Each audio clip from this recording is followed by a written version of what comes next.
preste bastante atenção nesse detalhe aqui, bastante atenção. Vejamos, de Adão até Noé, de Adão até Noé, 1, 2, 3, 4, 5, 6, 7, 8, 9, 10. Lembrando que eu peguei os nomes principais, existem muitos outros nomes, peguei os principais. Depois do dilúvio, aí nós vemos o filho de Noé aqui, Sem, Arfaxade, Salá, Éber, Pelegue, Reu, Serug, Naô, Terá e Abraão, ok? 10 antes e 10 depois. Só para nós fazermos aqui um parâmetro comparativo entre as idades dos homens antes do dilúvio e depois do dilúvio.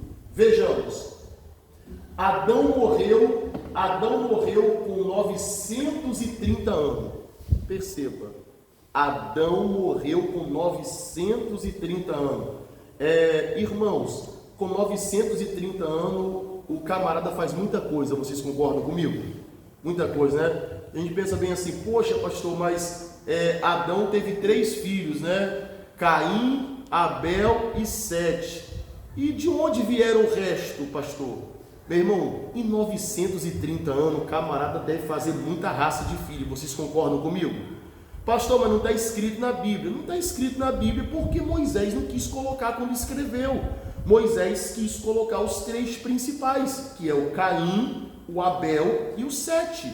Se ele fosse colocar todos os filhos de Adão, o livro do Gênesis se ocuparia só com os filhos de Adão, e não teria mais espaço, porque em 930 anos é muito filho. Teve gente que viveu bem menos tempo e fez 60 filhos, basta se ler no livro dos Juízes e no primeiro livro dos Reis de Israel. Homens que viveram aí 40 anos, homens que viveram 60 anos, tiveram 70, 50, 60 filhos. Imagine um homem que viveu 930, ok? Só para você entender que faz o tanto de filho que não tinha, né? Porque não foram registrados na Bíblia, mas pela fé nós entendemos assim. Olha o Sete.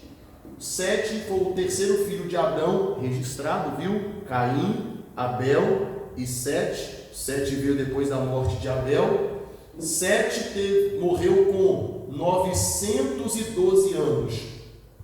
912. Agora pensa comigo. Adão morreu com 930. Quando Adão morreu com 930, esse camarada aqui, ele tinha bons anos na vida já, não é? Bons anos na vida.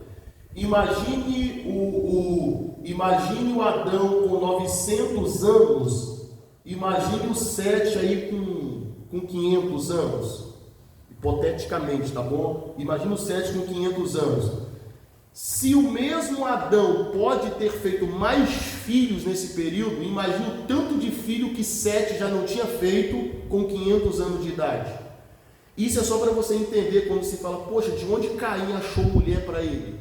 Meu irmão, até Adão morrer com 930 anos, Caim, Sete e Abel já tinha feito uma raça de filho nessa terra. É porque a Bíblia não deixou para nós catalogado. Foi apenas vontade do escritor. Só que nós precisamos assimilar as ideias e fazer a matemática de forma inteligente. É impossível ter vivido Adão 930 anos e ter feito só 3 filhos, pessoal. É impossível, ok? Só para você pegar essa razão de entendimento.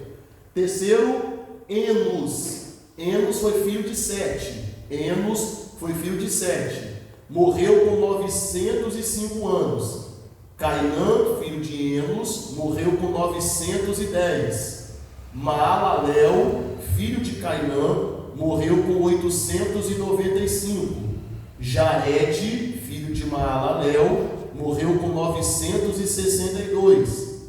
Enoque, filho de Jared, partiu desse mundo com 365. Eu vou te explicar depois, partiu desse mundo com 365.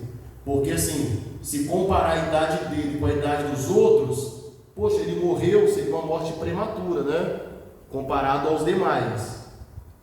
Metusalém, filho de Enoque, só para você entender, Se o Enoque, com 365, antes da sua subida, fez filhos e um deles está aqui, imagina essa galera aqui em cima, aqui, ó, com 900 bordoadas de anos. Só para você entender. Então a gente fica falando, não tem, só para você entender. Se esse camarada com 365, ele teve esse filho, claro que não foi só esse aqui é só o que viveu mais, só que ele teve muitos outros.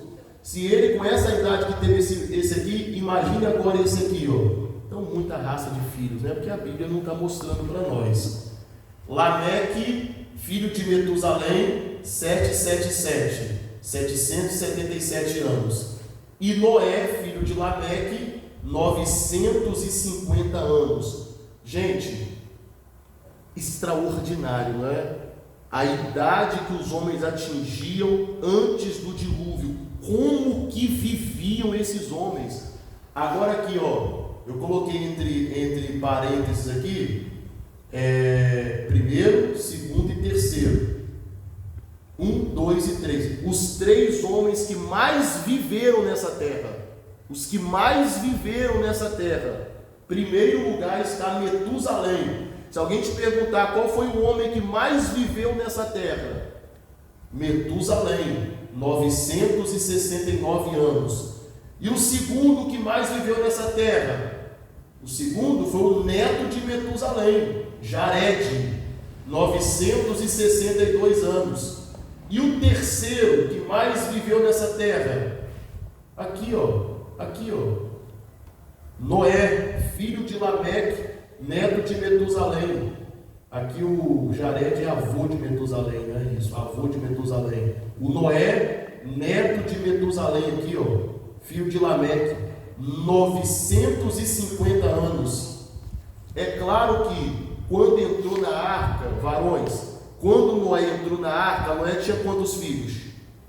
3 filhos, Sem, Cã e Jafé. Ele saiu da arca com 601 anos. 601 anos. De 601 anos para 950, 701, 801, 901, 349 anos. Em 349 anos, Noé deve ter feito muitos outros filhos, além dos 3 primeiros que ele já tinha: Sem, Cã e Jafé. Tá bom, pessoal? Esse tempo todo aqui é só para você entender como que se deu, né, a formação da raça humana, o crescimento da raça humana, a proliferação da raça humana. É porque anos eles tinham de sobra. Agora olha o quadro do lado. Olha o quadro. Oi? Não, ele só teve 3 antes do dilúvio.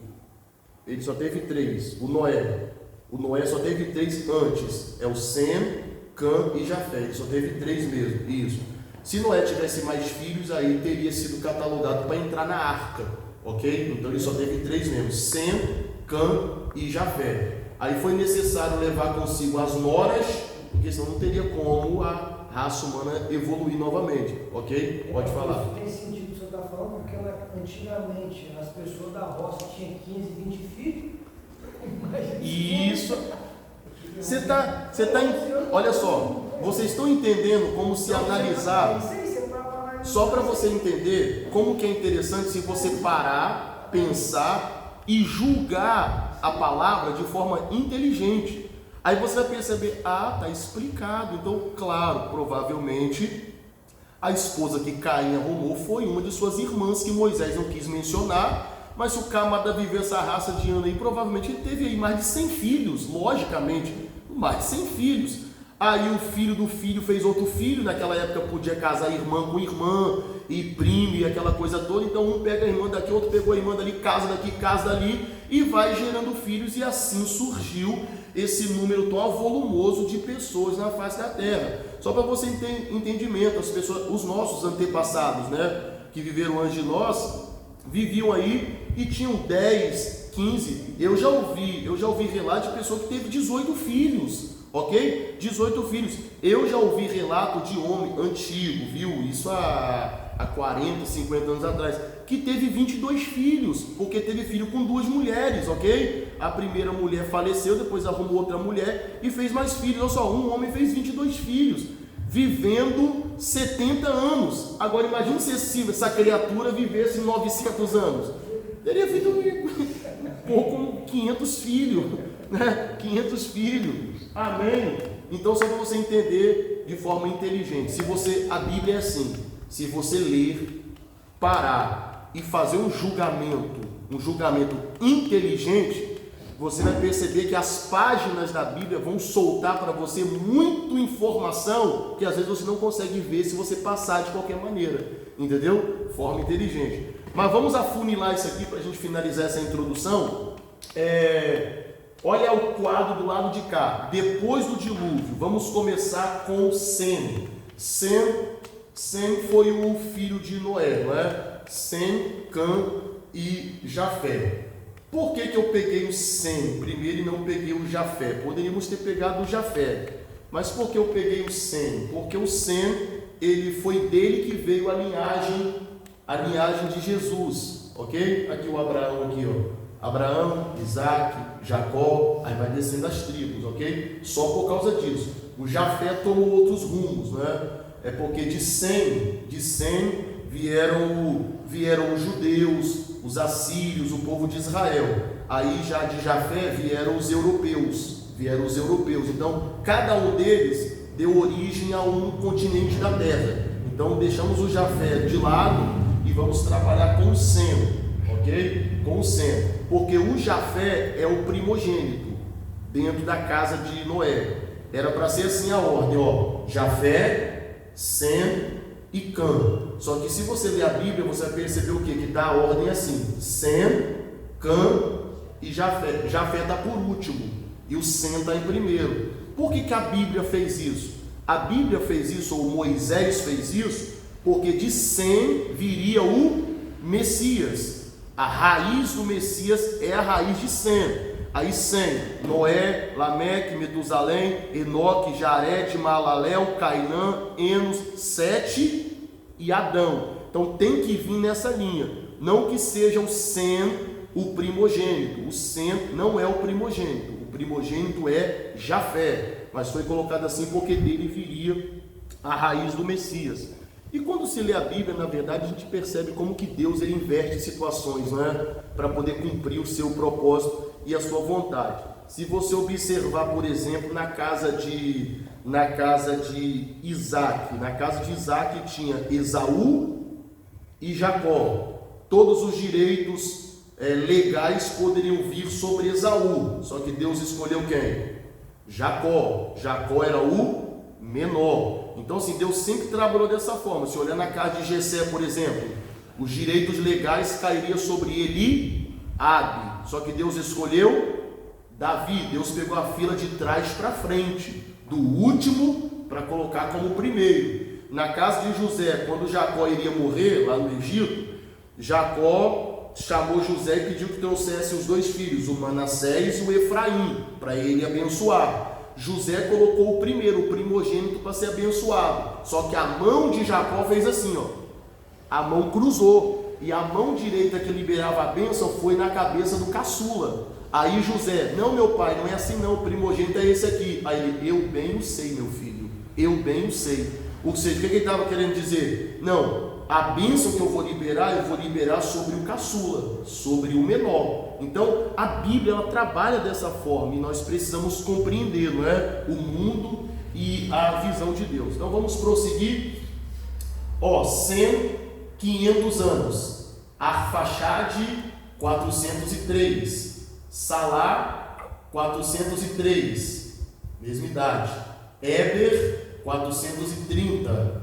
Peleg 209. Olha como está caindo, gente. Olha como está caindo, mas está caindo drasticamente, assim, no abismo. Reu 207. Serug 200. Naor 119. Terá 205. Abraão 175. Olha a diferença de idade dessa tabela para essa. para essa. Pastor, por que a diferença é tão grande?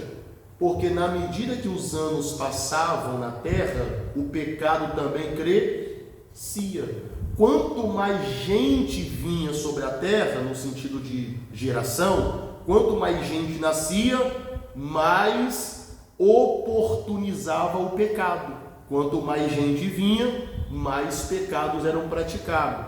E quanto mais pecados eram praticados, mais a raça humana estava perecendo, ok? A raça humana estava perecendo. E se percebe aqui, se analisar essas duas tabelas, como que morriam de forma prematura, se considerar essa tabela do lado de cá. E depois daqui, de Abraão para baixo aí, a gente percebe que o Isaac, o filho dele, morreu aí com mais de 180 anos, eu acho que é 185 ou 187, se não me falha a memória, um negócio assim. Aí depois o Jacó com 147, aí depois vem o José com 110, ou seja, vai oscilando 110, 120, 150 e etc e tal, ok? Então, dali para cá, os homens vão vivendo menos. Aí você vê Davi, 70 anos, e vai caindo, 70, 80, 60, 40, 50.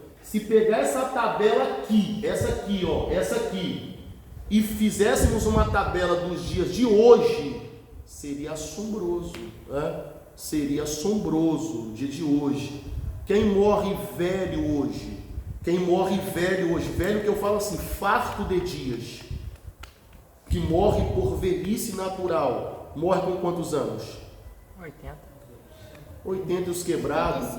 Tanto é quando se coloca na internet aí uma pessoa que morreu com 100 anos, é algo como se fosse algo assim, meu Deus, cientificamente falando é impossível. É porque eles nunca viram isso aqui, Esses dias eu vi na internet uma pessoa que fez um aniversário aí fora do Brasil aí, de 107 anos, e tava todo mundo super espantado. Nossa, mas também a pessoa ela já não tem quase nada para viver mais assim, já está...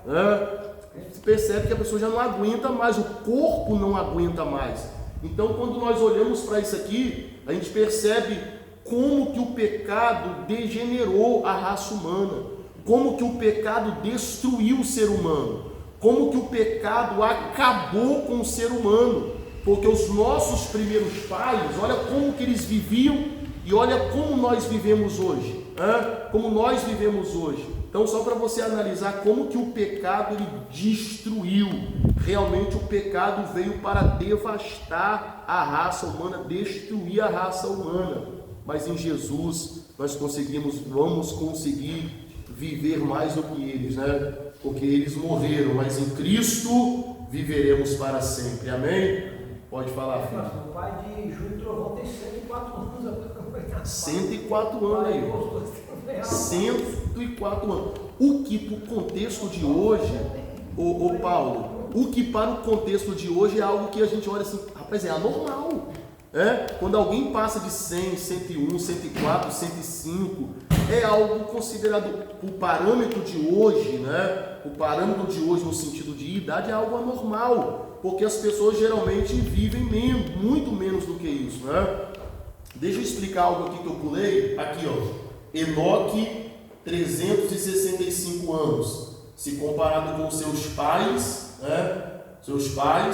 ele viveu bem menos.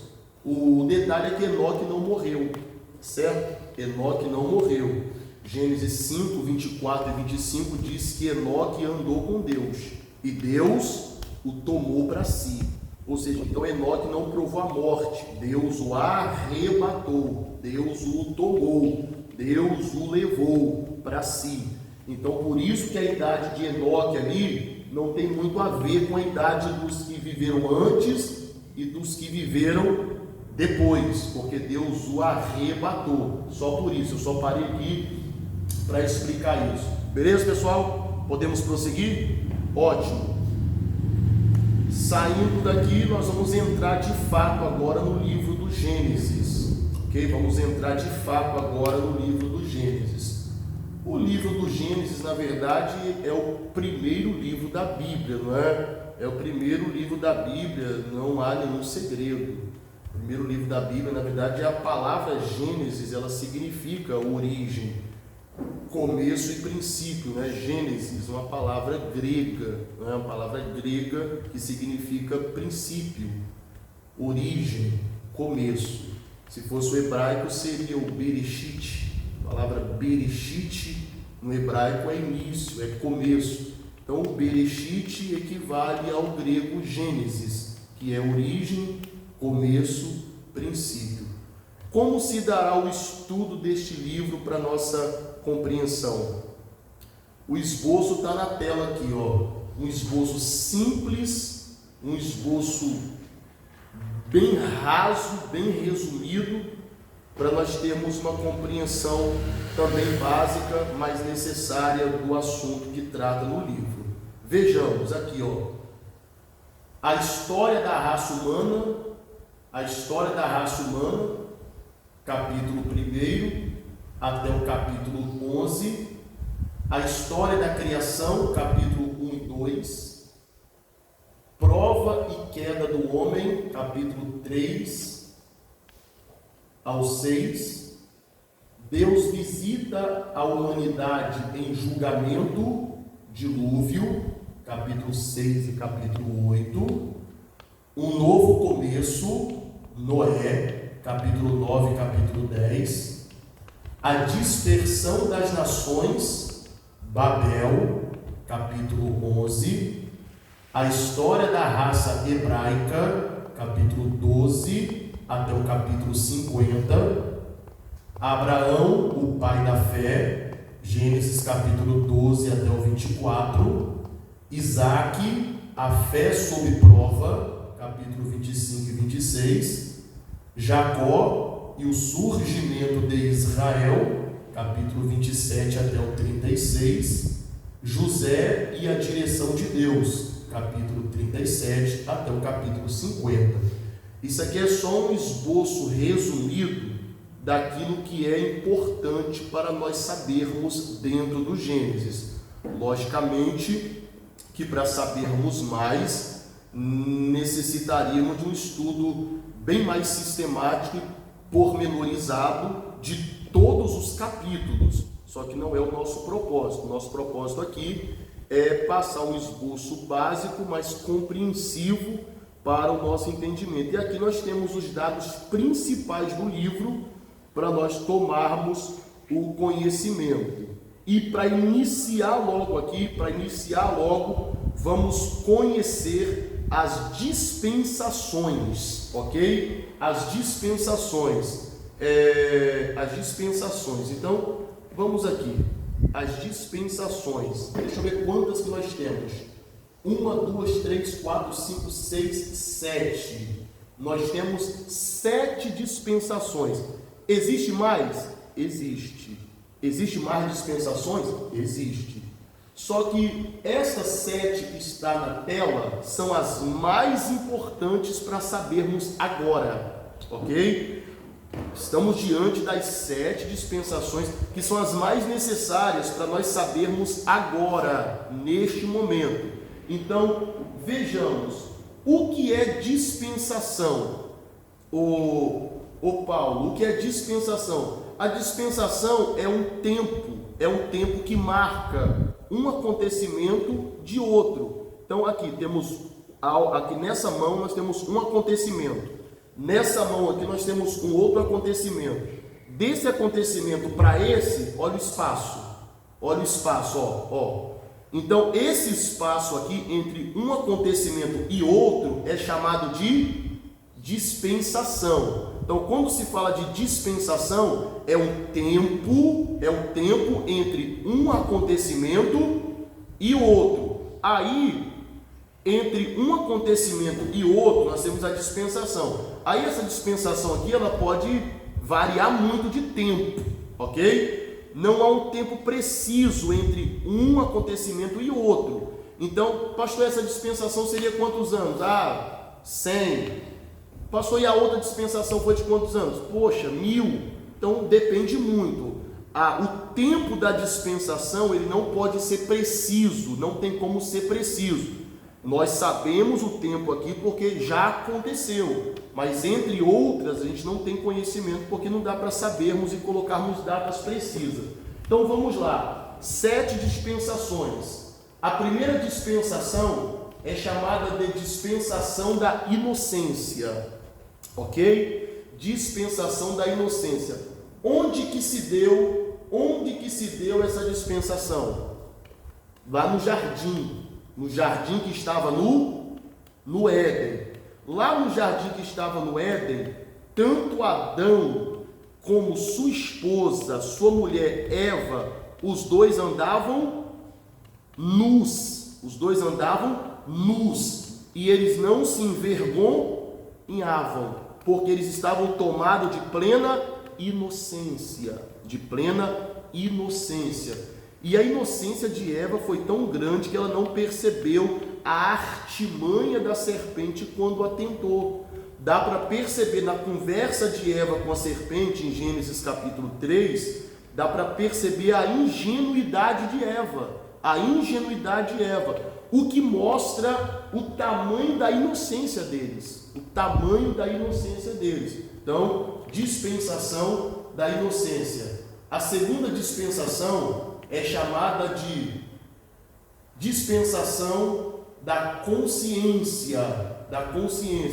Nessa dispensação aqui, foi quando o homem tomou conhecimento, Fagner, do bem e do mal. Dispensação da consciência, quando a sua consciência, ela já te acusa sobre aquilo que é certo e sobre aquilo que é errado. Na inocência, a pessoa, Sérgio, não sabe o que é certo e o que é errado, porque ela não tem discernimento.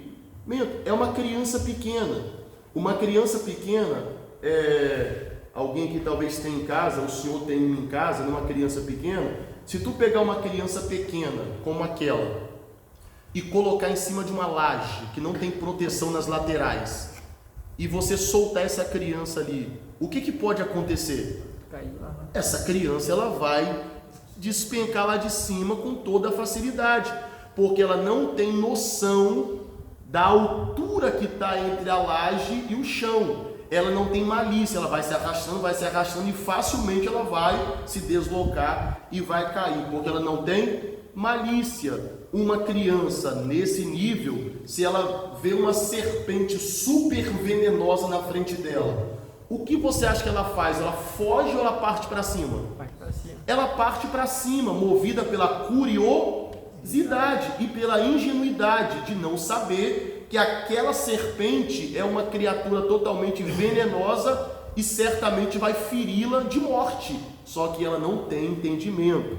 Inocência. A consciência é diferente. Já na consciência, eu sei o que é certo e o que é errado. Eu sei o que fere, sei o que mata, eu sei fugir de situações, porque a minha consciência, ela me julga, ok? Porque eu já tenho discernimento do sim, do não, do certo e do errado. Terceira dispensação é chamada de dispensação do governo humano.